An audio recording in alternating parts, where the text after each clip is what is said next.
Hey, what is up, everyone? My name is Justin Kruger, community developer on Rainbow Six Siege, and welcome to the White Noise Mid-Season Reinforcements live stream. I'm joined by some amazing guests. We got Craig Robinson, aka It's Epi, to my left. What's up, Craig? How's it going, man? Doing all right. How are you? I'm doing well, man. Good. Excited for this stream. It's going to be absolutely. a pretty sweet stream. We're going to run through a couple of the mid-season reinforcement patch updates that's going to be deploying next week. And what days are they going to be deploying on? I don't know. Tell me. Yeah. So we're going to be deploying the mid-season reinforcement patch on Tuesday of next week for PC. And then consoles are going to be deploying the following day on Wednesday. Absolutely. And the man sitting to your left is Jean-Baptiste Salé, game designer on Rainbow Six Siege. How's it going, JB? Doing good, thank you. What about you? I'm doing well, man. Doing really well. You guys are going to run through a few of the changes that players can expect in that 4.2 patch. And then following this segment, you don't want to go anywhere because we are going to provide you updates on the upcoming 6th Invitational, which is going to be our biggest event of Siege for its entire history. It's going to be huge. It's going to be one of the biggest celebrations for Siege, and we're so excited about it. And of course, we're going to be doing the group stage drawing for the 16 teams that will be at that competition. So you do not want to go anywhere. And then at the end of the stream, we also have a really special premiere teaser for an upcoming video documentary series, which for you esports fans, do not want to go anywhere. You do not want to miss that. So after the draw, check that out. But right now, we're focusing all on mid-season reinforcements. We're live streaming from the hub center of the epicenter. Yeah, I think we call that the epicenter. The epicenter? Yeah. All right, we're going to call it the This is the epicenter. epicenter. I hate calling it the epicenter, but I know you. It's the my epicenter. brand, and we're going to have to just stick fine. with epicenter. Thank you. We're live streaming right from the epicenter of Rainbow Six Siege at Ubisoft Montreal. So we figured we'd give a little bit of a look at the upcoming update. Craig, run us through a few of those buffs and nerfs that players are going to expect in the balancing changes in 4.2. Yeah, absolutely. So first, let's kick it off with a little conversation about Ela, because that's probably the one on everyone's mind right now. So JB, yeah, I'd say so. So JB, when we're talking about an operator like Ela, I know that originally when we released her, we were kind of having a conversation with our players about her. We said that we wanted her to be able to take on a few operators, a few enemies at a time, and make it through that. What are your kind of thoughts on that, and how that statement has had, if it has had any impact on her changes at all, or how that's played out? So I think it was probably badly phrased as something that we said during the patch note. The idea is just that she's probably a bit better than other operators at doing it. Obviously, we don't want her to win the majority of this engagement. So I think the starting point on Ela is maybe to acknowledge that she's been very, very overpowered since she released, and we should have nerfed her earlier. So it's an apology, we should have definitely nerfed her earlier. For this one, a bit of context, the 6th Invitational is coming very, very soon, and it's going to be a huge impact, like Justin said, and we don't want to take too many risks. We don't want to make too big meta changes before it, so that teams can basically kind of repeat what they've been working on for so long. It doesn't mean that we're going to stop there for Ela. Definitely, so first nerf is coming. Her magazine is going to be reduced to 40 bullets. As many people, I don't think this is going to be enough to control how overpowered she is right now. It's just that we need to look at how impactful this first change is, and then think about next changes. Okay, so let's back it up a little bit and break down a few of those things that you mentioned there. So that original statement, maybe not exactly what we were really going for in hindsight. So I think what we're looking for primarily is for her to be able to potentially sometimes survive an encounter with two attackers. That's the idea with having more bullets than others. The thing is, if you take LMGs, for instance, I don't think anyone would say LMGs are broken right now. There are other parameters of these guns that make it extremely powerful. The rate of fire, the fact that it's still very precise in spite of the title update 3.2, the 3.2 patch note nerf. So there's a bunch of other aspects. It also does a lot of damage for such a high rate of fire gun. So there are other aspects of the guns that we could work on without necessarily taking all the taking it back to a normal design size. Okay. It could be an option as well. We'll see. Okay, awesome. And then additionally with that, we have, so obviously her weapon is pretty strong. but we didn't really want to make too many major changes to how the operator itself feels prior to the Sixth Invitational, because that would be difficult for our professional players, as talented as they are, to really adjust to and adjust all their strategies to a different meta that close to the Sixth Invitational. Exactly. Now, her weapon is one thing. What about her gadget? I know we had a couple adjustments coming in this patch about the gadget and how that interacts with other operators as well as her sister. Yeah, absolutely. What are your thoughts on that? I think concussions across the board right now are too powerful. One of the reasons is that the delivery system of this crowd control effect is more effective than others, like for both sisters, because in both cases it guarantees you that you got the result on your target. So because of that, and because of also the fact that the crowd control itself is very strong, like it impacts hearing, visual, your movement speed, and of course your rotation speed. Like if you combine all of that, it's just the best crowd control, like by far in all the game. Yeah. So I think it's fair to like nerf it step by step, and we're starting by just making the strongest effect, so the rotation speed and the movement speed nerf. We're starting by making those shorter than the global effect. Okay, awesome. And just wanted to show, we have obviously this gameplay that we're sharing. We are playing with with our dev testing team in the studio. Thank you, all of you, for taking the time out of your day to join us. Yeah, it's pretty great. You're checking out their gameplay right now, yep. And it's pretty cool. And you're also checking out the first look at the overlay for the new caster cam, which is really exciting as well. Absolutely, yeah. It looks really cool, yeah. But, okay, so that's kind of Ella in a nutshell. To kind of TLDR it for everyone out there, she's in a spot. We've made a few adjustments to bring her down as far as how incredibly powerful she is. We're not done, still working on it, but couldn't make too many drastic changes just leading up to the Invitational. So JB and his balancing team that we're going to be talking more about at the Invitational are going to continue to work on her. Indeed. That's awesome. So speaking of that balancing team, JB is currently the lead of a team that we're going to be we have a whole balancing panel that's going to be coming at the Sixth Invitational. And I'm going to be meeting with JB and some of the other members of that team. We're going to be talking about the process through which we go through and we assess and how we assess what is and is not overpowered, broken, and how we figure out what changes to make. So exactly. That'll be a really fun one at the Sixth Invitational, so you're not going to want to miss that. One of the other changes that we have coming is to Twitch. Indeed. She has a fairly strong weapon, the F2. Yeah. But the change was more towards her drones. And we brought the number of charges in her drone that you're seeing right now from 15 shots to 5 shots per drone for a total of 10 shots. Could you kind of walk us through the thought process that you and your team had and why you felt like that was a necessary change? Of course. Basically, Twitch right now is in a very, very, very strong spot. She's extremely strong. And like you said, there are different reasons for that. And I think the FAMAS is a very good explanation also of why she's so strong. It's probably the best attacker's gun, maybe the best gun in the game, like besides maybe Ella's one. But it has super high rate of fire for an assault rifle, so it's a very, very good gun.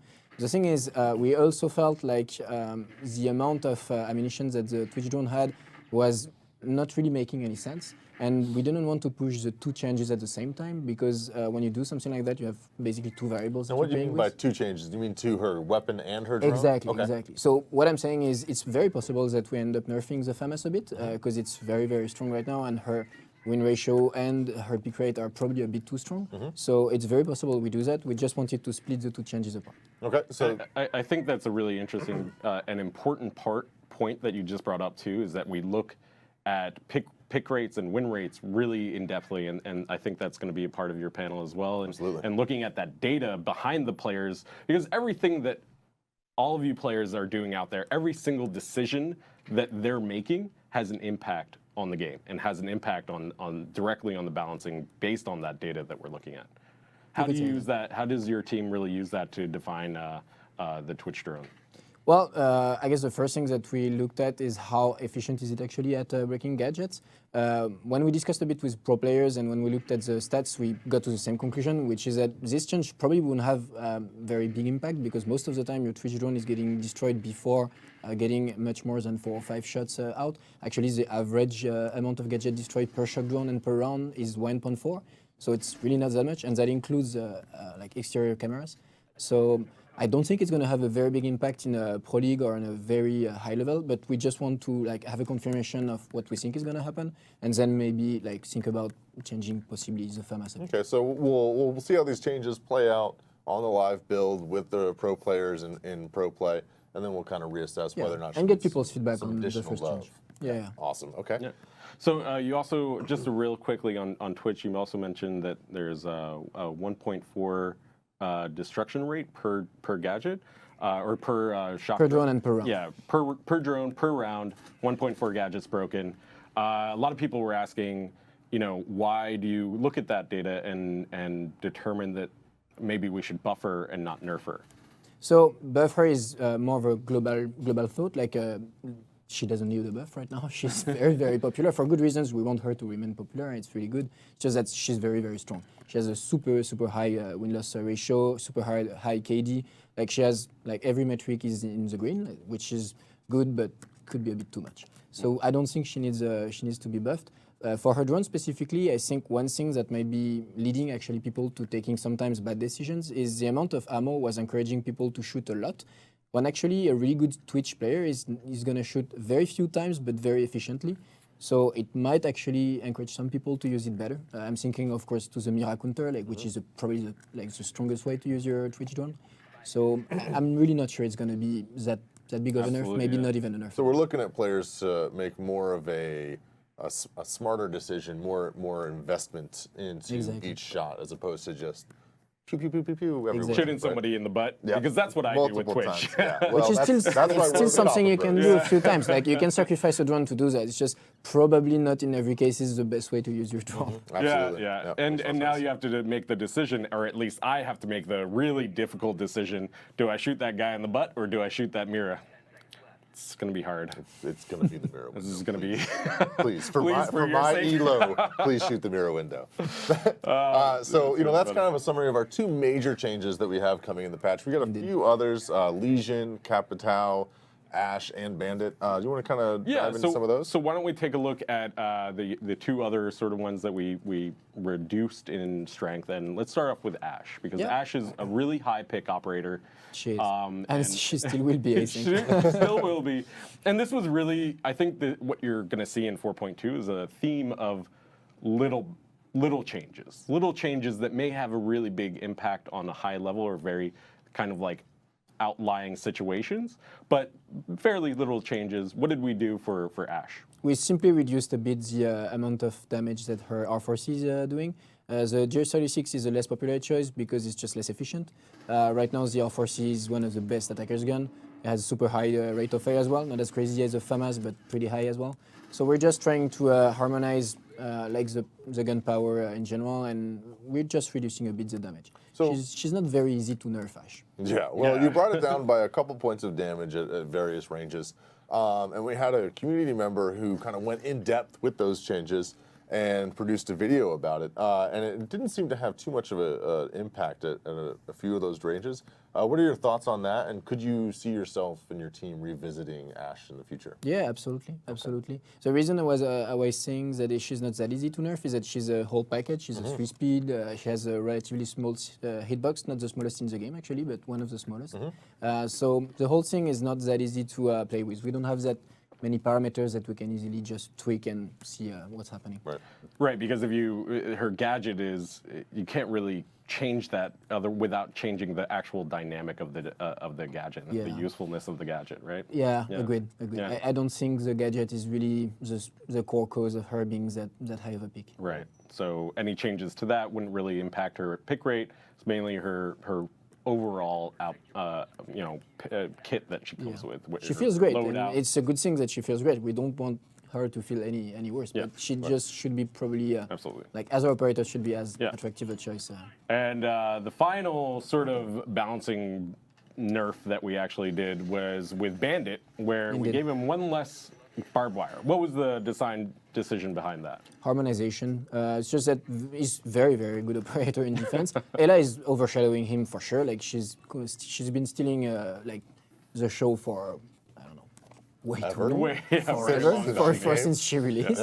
But even like that, he's still a very, very strong defender, which is a good thing as well. But It happens a bit too often that it's being picked solely because of the 3 barbed wires. It's a bit less true since we nerfed the barbed wires a bit. We're seeing a bit more Bandit C4s, but still, having the 3 barbed wires makes it a choice that you justify just because of that, and I don't think it needs that to be justified choice. I think his MP7 is awesome. He's still a 3-speed. He's still a very good operator. Still has So a it's good just gadget as well. Yeah. A fairly good gadget. So No ACOG though. no ACOG. No ACOG. Sorry, guys. That won't come. Yeah. Is that? I mean, that's the question we get a lot. Will we ever see an ACOG return to a 3-speed defender? I mean, we can never say never, but it's definitely not in the plans. And I think right now we actually consider that every result we've seen since we did that confirms us that it was a good choice. The right decision. Yeah. Good. Very interesting.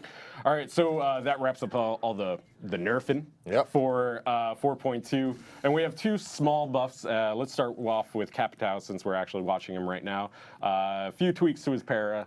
Tell us a little bit about what we did to that. So for people who remember Capitao, when he shipped with frag grenades, and it was a bit crazy at that time. He had pretty much everything in his kit. Like he had the frags, the smoke, the fire darts, and a very, very strong gun with a parafal. So everything combined, he was just too strong. When we nerfed him, we took out the frag grenades, and we also nerfed the parafal probably too hard at that time. So we're just trying to make him give him a bit of a comeback because we feel like he's a really, really cool operator and we don't see him enough. His pick rate is really, really too slow. And when we've been talking and with preparers and looking at what people were saying, there was a very, very strong agreement around the fact that the para was too weak, too hard to control, too little damage because of his lower rate of fire. So everything combined, we just felt like he definitely deserved the parafal buff. Absolutely. All right, cool. And I know there's a lot of Capitao mains that still love Capitao, and they're very happy to see some love coming back to Capitao. And I think they should be a little pleased by some of this little tweaking that we're doing to make him a little bit more on par with some of the other operators. And I mean, that's the thing with Rainbow Six Siege is there's never going to be a no. There's never going to be a never. You know, Exactly. I think everything is kind of open to evaluation, to looking into whether or not this operator is going to get a buff or nerf or this is going to change. I think there's a lot of things that you guys consider, and we never really want to close a door and say never, because there could be, the meta could change, the game could change to the point where we actually do implement bigger, stronger buffs or bigger, stronger nerfs to certain operators. Yeah, absolutely. And closing it out, we have Lesion, whose timer on his refill timer for his goo mines changed from 35 seconds down to 30 seconds, allowing him to have 1 more goo mine per round. So why did you guys make this decision? So it's a small change. We just really liked the guy and felt like he needed a little pat on the back. It's the shorts. It's the shorts, yeah. He's just a really close friend of mine that I really, I thought he just needed a buff. Exactly. So no, more seriously, we just felt like it's not going to make big changes in most of the games. The only time it's make a very big numeric change is if you survive until the very end of the round, because you get 1 more mine in that case. And we felt like we needed to encourage that gameplay even more. It's a specificity of what he's doing, which is like having a strongest and strongest impact on the final push if he survives long enough. And we felt like we needed to encourage that even more, just to encourage that specificity. He's already in a decent place, so hopefully it won't cause his win rate or anything to skyrocket, but we don't think so. It's a pretty big change in most cases. Just as, it makes it a bit more comfortable during the beginning of the game, because at the end of your prep phase, you're already pretty much able to deploy 2, and already almost the 3rd is almost ready. So I don't know, it feels good. Okay, cool. Yeah, I think Lesion's strength really comes in that end game where he has a bunch of multiple goo mines and he's been saving them. And also, I mean, it provides so much intel that it's actually a pretty significant buff having those goo mines just 5 seconds quicker. I think so. Yeah, cool. Great. So that is a look at the 4.2 mid-season reinforcement patch coming up next week. Craig, when is that coming? Again, that's coming on Tuesday for PC and on Wednesday for console. We're kind of staggering the releases just to make extra certain that everything's squared away and solid on PC before we put it on console. Cool. And don't go anywhere, because we are about to talk about the 6th Invitational and do the group stage drawing for the Six Invitational. JB, you're going to be there. Craig, you're going to be there. Are you guys excited? I'm hyped. Yeah, you're Pretty hyped, Yeah, yeah. I mean, JB, you were there last year, seeing all the fans, seeing all the emotion. It's a It powerful was thing. already like Yeah. a very, very exciting moment for everyone that loves Siege, I think. And this year is going to be just on another planet. Like it's just Absolutely. something else. Everything's going to be bigger. The prize pool is double. The teams are double. We have the past year's champions flags on our table as just a memory, remembering them, elevating continuum for Xbox and PC. And we're hoping to crown a new champion this coming up in this February, which is going to be really exciting. Don't go anywhere. We have all of that, all of those updates and the group stage drawing coming up right after this.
Is the Six Invitational!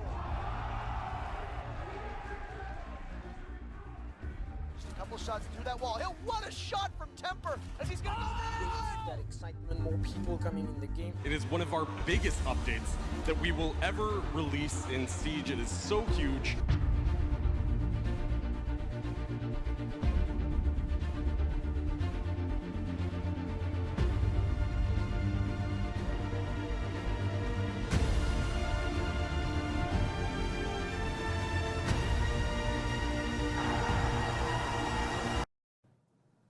Hey, what is up, and welcome back to the mid-season reinforcements live stream with the Six Invitational updates and group stage drawing. Once again, my name is Justin Kruger. I'm joined by two new guests. To my right, we have Parker. I always mess up your last name. Parker McKay. Mackay.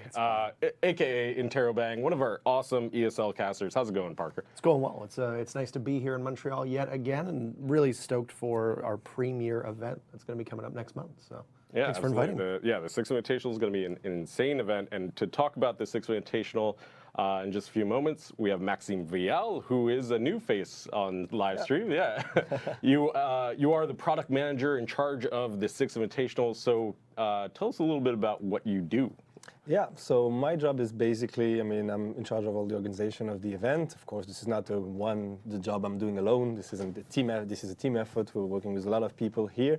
But yeah, the goal is really to make this event the biggest Rainbow Six Siege celebration. It's all about the community, the players, everyone that's invested and poured their time and heart into this game, and really make this the biggest celebration, as you said. Yeah, it's going to be an incredible celebration, and you'll be going over that in just a few moments. Yeah.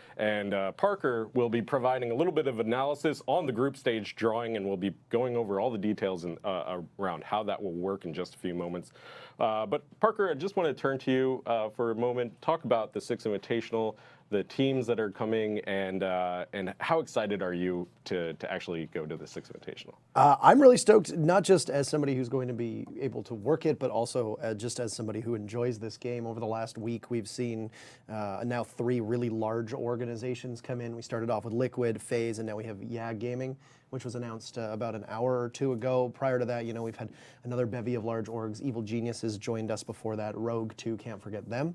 So it's really ramping up, and it's going to be tremendous. We have 16 teams that are incredible. We got to see the qualifiers and all of the action that provided, and was a very exciting contest. And I think that it's going to be an event where, heading in, there's no clear favorite. Yeah. And I think most of these teams have a pretty legitimate shot at actually winning, and that's the most exciting part. Yeah, it's going to be an exciting event, as we mentioned. I can't wait to see you up there casting all these different teams, seeing FaZe, Team Liquid, Evil Geniuses, Rogue, even all the other orgs, the less well-known orgs that are coming in as well.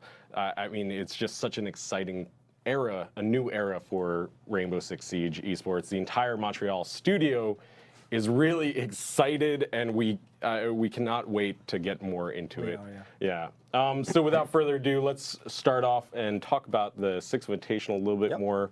Max, what has your team been working on over the past 6 months or even longer? Yeah, I mean, a bit more than that. Yeah. So there's a lot of surprises coming up there. I'm not going to spoil all of them right here, but you've already heard about a few, of course.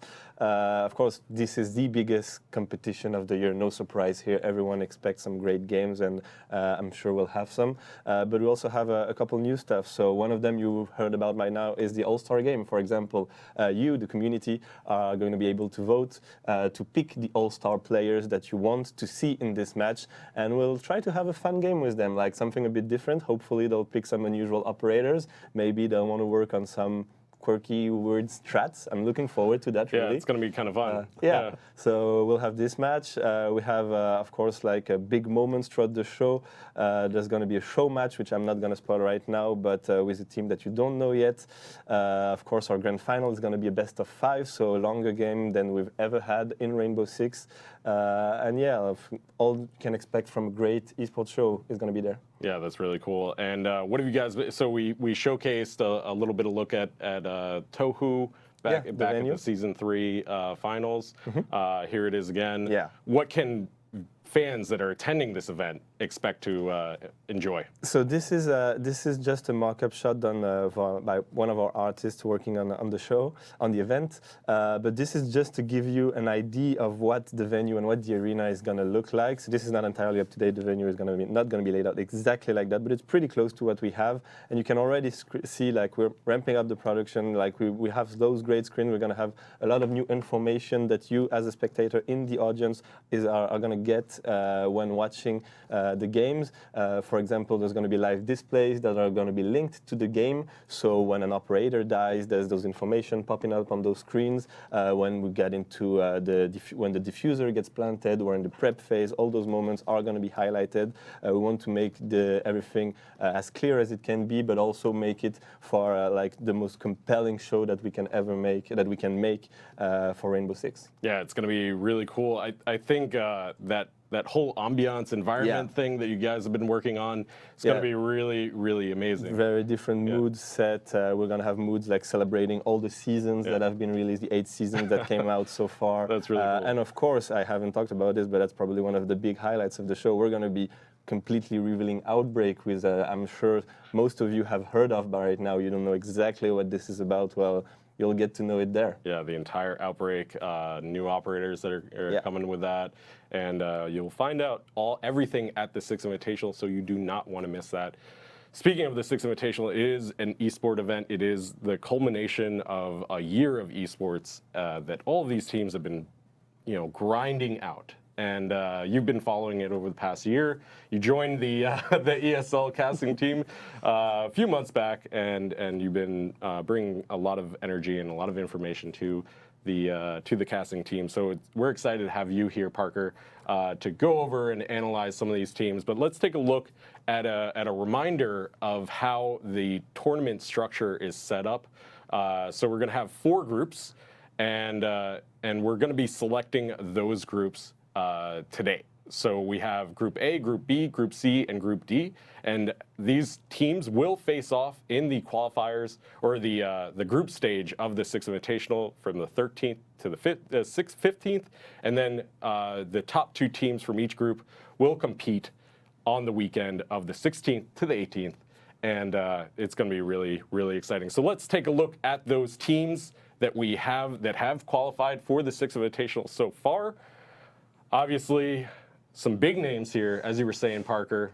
What are your thoughts on some of these teams? When I got into casting this, I never ever thought that I would be able to sit here and potentially be able to cast a matchup between Liquid and FaZe. That just blows my mind right off the bat. You know, is the latest addition. That's a team that was founded by Fallen, who plays for SK Gaming. It's a large Brazilian org that just got off the ground, and of course that was the team that was known as Lanchonetta. Lanchonetta, depending on how you have it. And we still have the community vote team that is waiting to come in today. And just a little plug here now is that you can vote on it at this moment to determine which team from which region. It's Mantis representing APAC from EU, it's Vitality from Latin America, it's BRK, and then it's Flipside from North America, and one of those teams is going to be here. But it's just, both as a spectator, and as a caster, it's going to be great. And I don't know which one I'm more excited to do, to actually get to stand in the crowd and watch and see these matchups, or to be actually sitting at the desk and putting a voice to it. Yeah. That's absolutely just as neat. And we should note that the community vote team does have a placeholder in the tier 3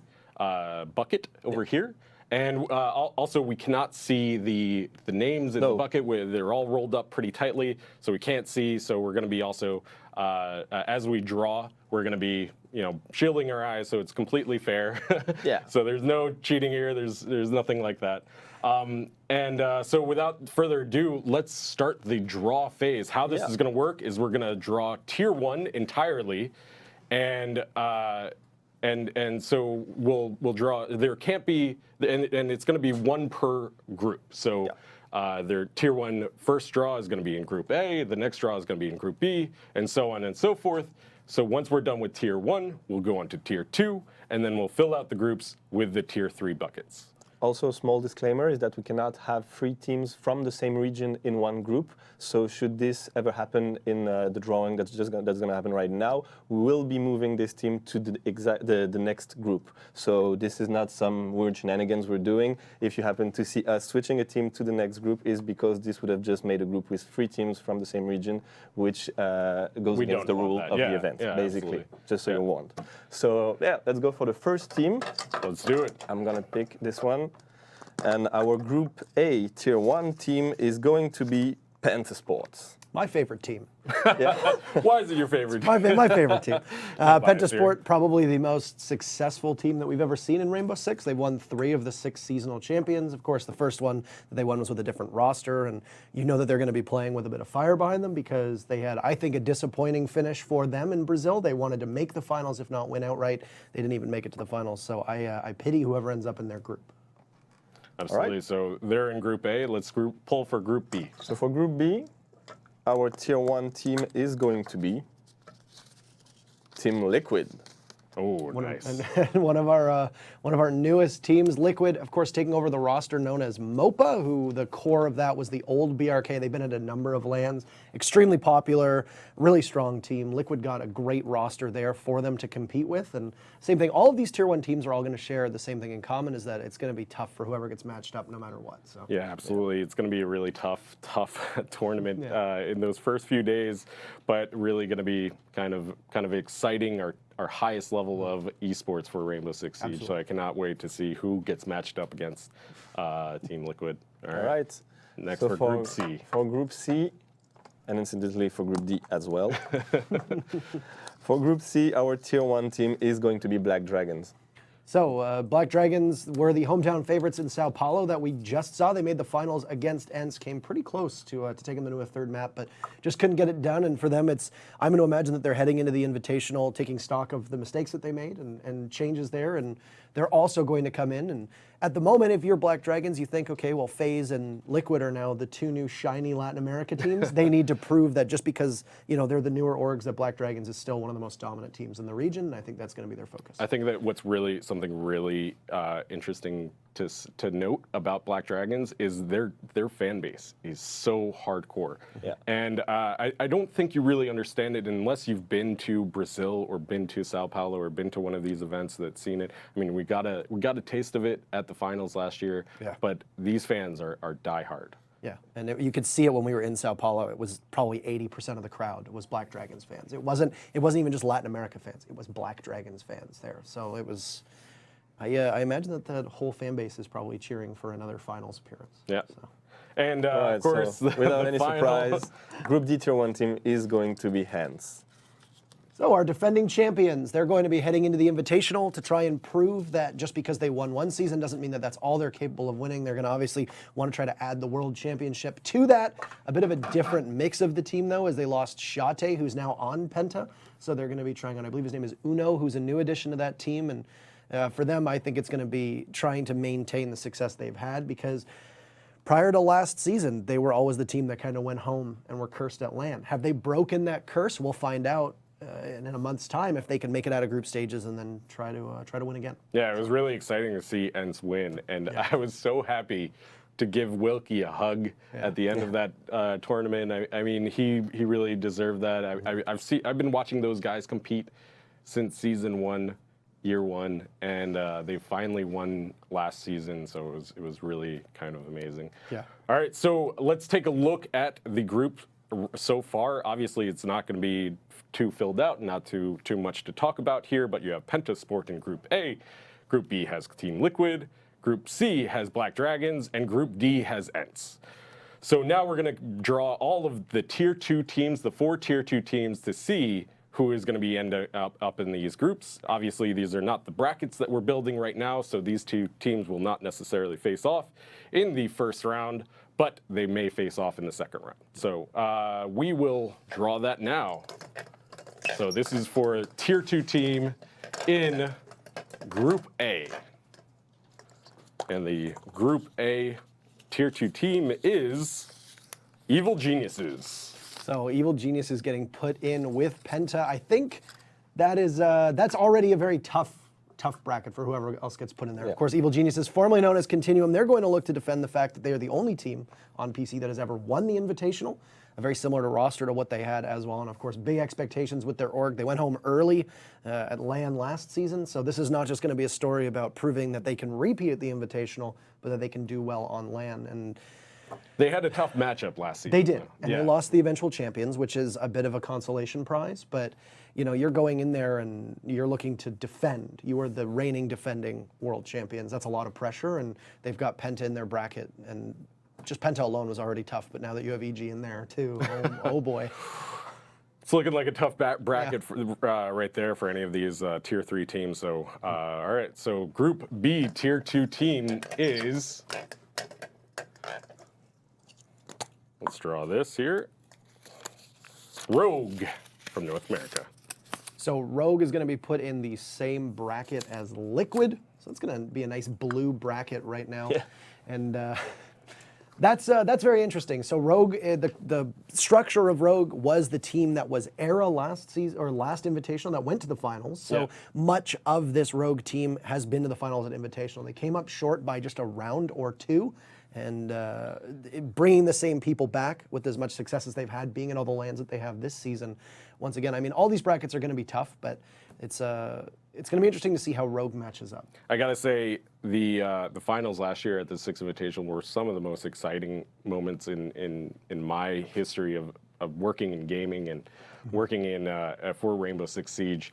So I cannot wait to see what these teams are going to be bringing out in this tournament, as it's so much. There's so much more stakes, higher stakes on the line here, and bigger teams and everything like that. So for Group C, let's draw the Tier 2 team. I know chat is like, they're looking, but no, I'm not. All right, the Group C Tier 2 team is Elevate. So the defending Xbox champions, Xbox, who are going to be who've moved to PC now. They finished second in year 2, season 2 to Penta. So they're going to be trying to prove that they can make that transition at the Invitational from winning on Xbox. They knocked out Vitality, and they're going to be coming in now in this group. And I think Elevate is a team that is going to be very, very hungry. Haven't really changed their roster around that much, actually. They've made a couple tweaks here and there, so it's a lot of the components that we saw at the Invitational last year are still together, and as a team have likely grown. So They can't repeat on Xbox, but at least they can try to do what nobody else has done, which is win on both. Win on both. That would be quite the feat for those Elevate guys. That would be pretty amazing. I don't I don't know. That would be pretty incredible. And of course, the Group D Tier 2 team is the final one that's left in the Tier 2, which is FaZe. So FaZe and ENCE will be together, and that is a big challenge for FaZe. For those that are unfamiliar, FaZe is one of the newest orgs that we've welcomed into Rainbow Six. They picked up the roster formerly known as Font. And Font is, of course, one of the most successful Brazilian orgs that we've ever seen. Been to a number of LANs. They just won, I believe, the Brazilian LAN that just happened, defeating Black Dragons, and I believe it was a best-of-5 series as well. So big expectations for them coming in. I think you could realistically argue that FaZe is probably the biggest org in Siege right now. At this exact moment. So not only pressure there, but also to prove that they are they stack up well against both Liquid and Black Dragons. They're two, I guess, the two teams from their country that are in Tier 1 and they being in Tier 2. Yeah, and FaZe obviously making that huge announcement yesterday that they will be entering the Rainbow Six Siege team. That's going to be that's going to be pretty incredible. I'm so hyped to see them within this investing in the Rainbow Six scene, and it's going to be pretty cool. I'm excited. All right. So with that said, let's take a look at the group standings right now. In Group A, we have Penta, Evil Geniuses. Group B, Team Liquid, Rogue. Group C, Black Dragons, Elevate. And Group D, ENCE and FaZe. And just a reminder, we cannot have more than three teams from the same region. More than two. More than two teams in the same region. So we'll see how that plays out as we pick the Tier 3 teams. Yes, the way it's laid out, I think it can only happen with European teams now. Yeah, it looks that way. So. Yeah. All right. All right. So let's move on to the Tier 3 teams. Just a reminder, let's throw up the Tier 3 list, the groups of the teams, just so we know exactly who's in these in this tier, this final tier. So we have Era, ENCE, Room Factory, Supremacy, One Up Esports, Mindfreak, and the community vote, which is the vote is going on right now on the Twitter. So one of these teams will fill out the rest of the groups, and why don't we start with the drawing right now? Yeah. So our first Tier 3 team, I'm gonna pick this one. And so in Group A, we will have One Up Esports. Wow. So KS gets to potentially take revenge against his former team. You have KS, one of the newest members of One Up Esport, the German organization, stacking up against Penta and EG. And right now, this is the group that I don't want to be picked to play in amongst all of them, because that is going to be a heck of a showing. And that's going to be a good story there, though. KS taking on Penta, Penta proving potentially that they were right to make that roster change, and then Evil Genius is just there kind of laughing while the two European teams beat up on each other right now. So. Absolutely. It'll be interesting to see how the brackets form out. I think One Up will be facing against the Tier 2 team in Group A. So we'll see how that actually works out. Playing EG first. Yeah, playing EG, and we'll be releasing the bracket later on, just so it's very clear as to how these teams actually match up against each other. But right now, this is just to get a sense of the groups that they're forming in. So interesting. Group A is forming out to be interesting. Let's move on to Group B. So for Group B, our first Tier 3 team is Mindfreak. So joining Liquid and Rogue will be the Aussies of Mindfreak. They're coming back to the Invitational. They were here last year, but they were on console, and they won the APAC LAN that we just saw, defeating, if I remember correctly, it was Cryptic in the finals to earn their place here. And that's quite a journey for them to make. So to come all the way from Australia to pin the hopes on their team, it's the first Australian team that is actually going to be competing on PC. So that's a nice feather in their cap, because the only time that the Australian teams have been here was, of course, console. Previously, we saw Mantis and ENCE compete. That was a Korean and a Japanese team. And you don't really want to fly all that way to go home that early. So I think it was a very impressive showing that they did in the APAC LAN. You know, they came in, and I don't think they were the favorite going into the LAN in Sydney a couple days ago, but they are the ones who pulled through. So now here they are, and they have Liquid and Rogue to greet them. All right, so that's the Tier 3 team for Group B. Let's draw for Group C.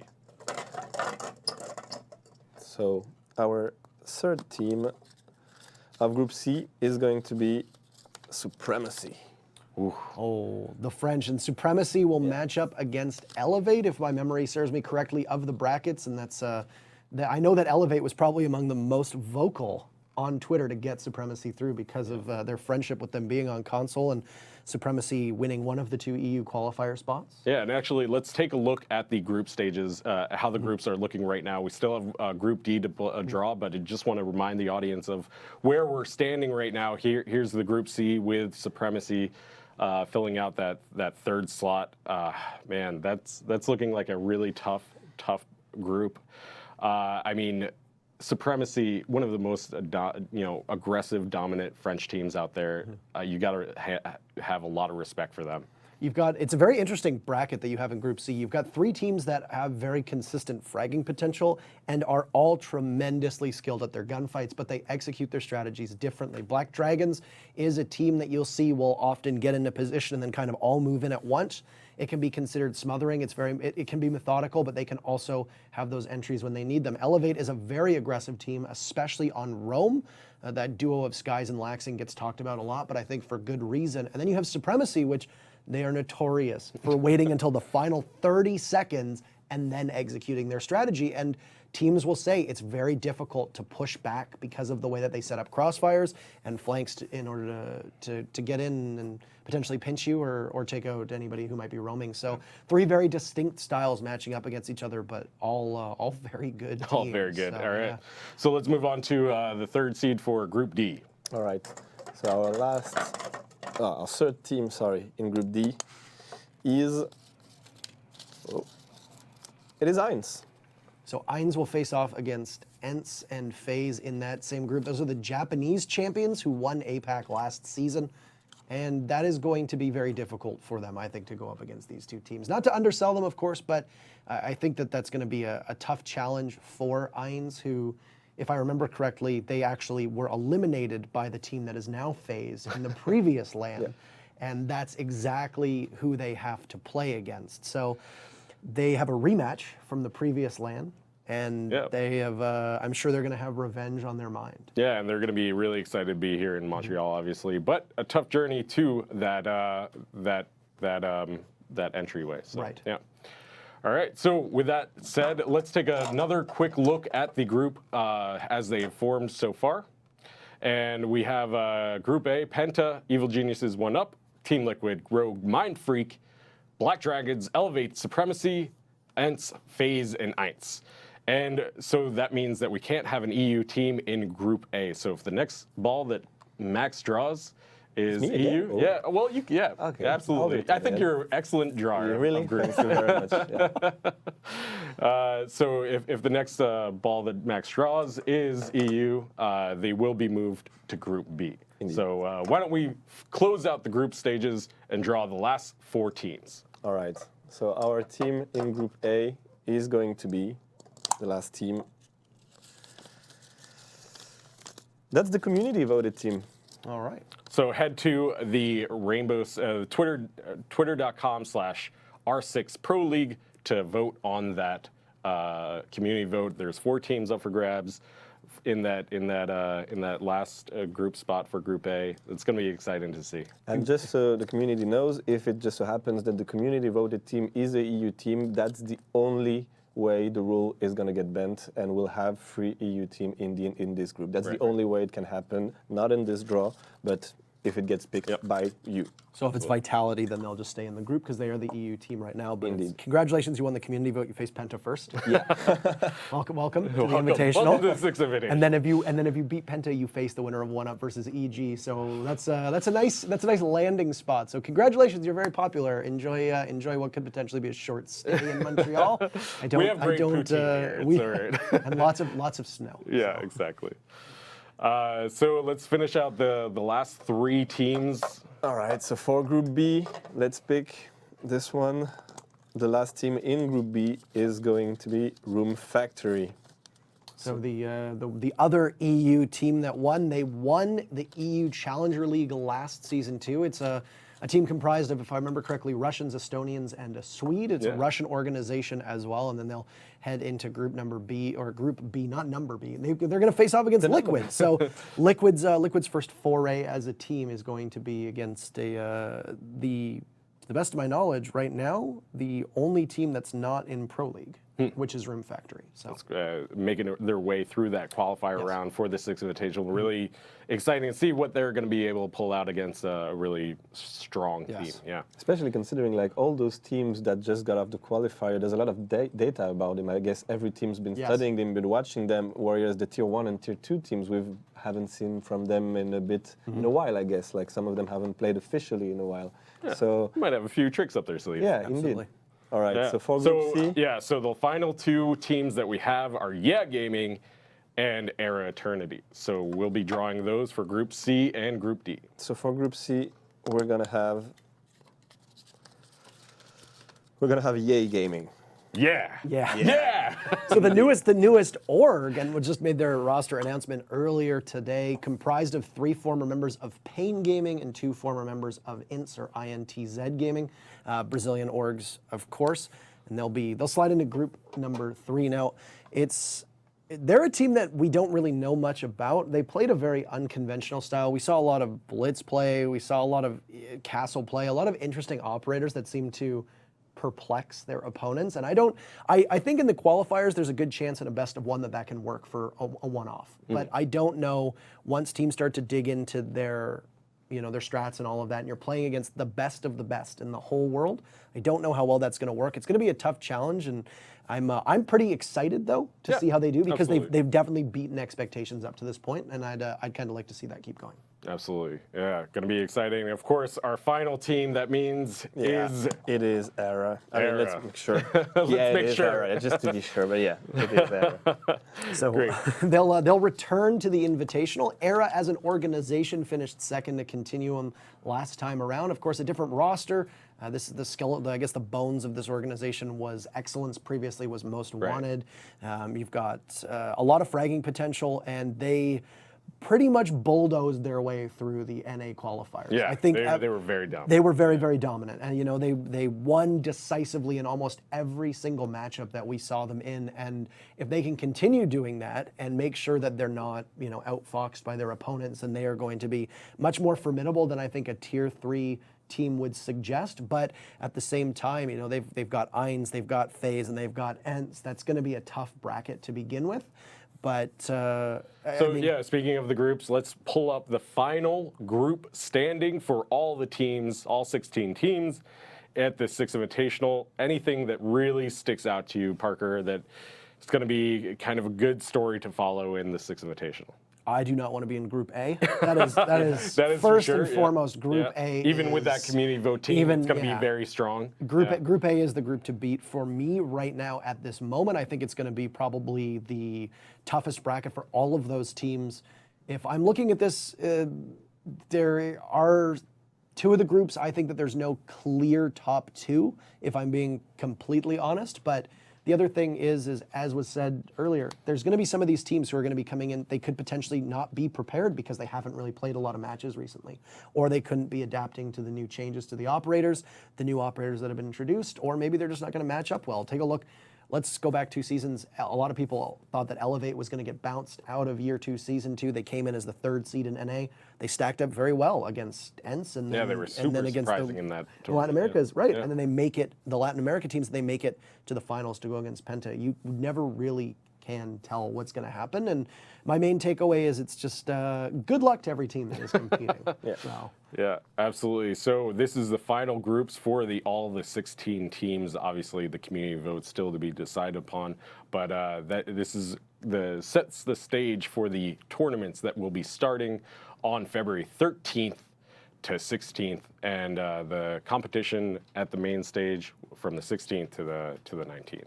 So with that said, that is the group stage drawing for the Six Invitational. Thank you guys so much for tuning in.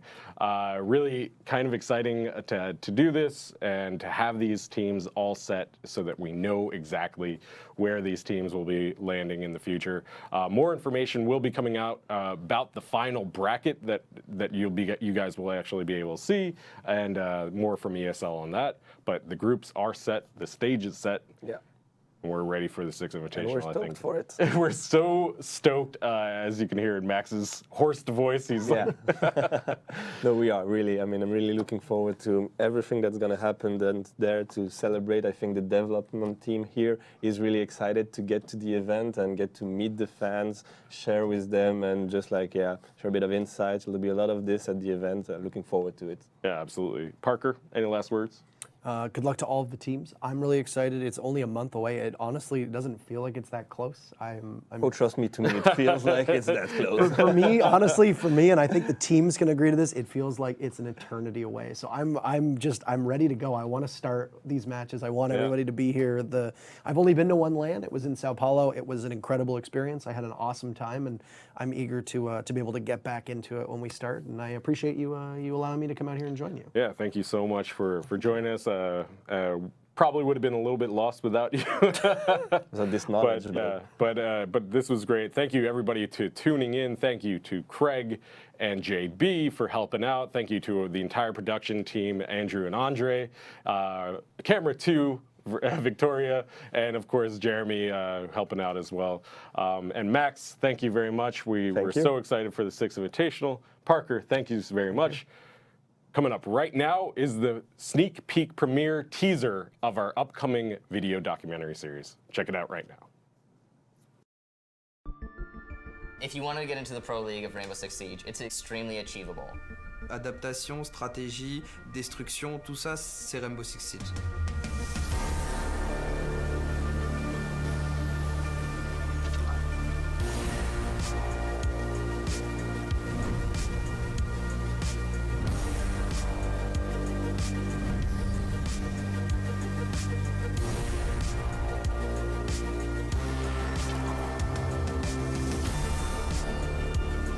You just got to keep trying to evolve constantly.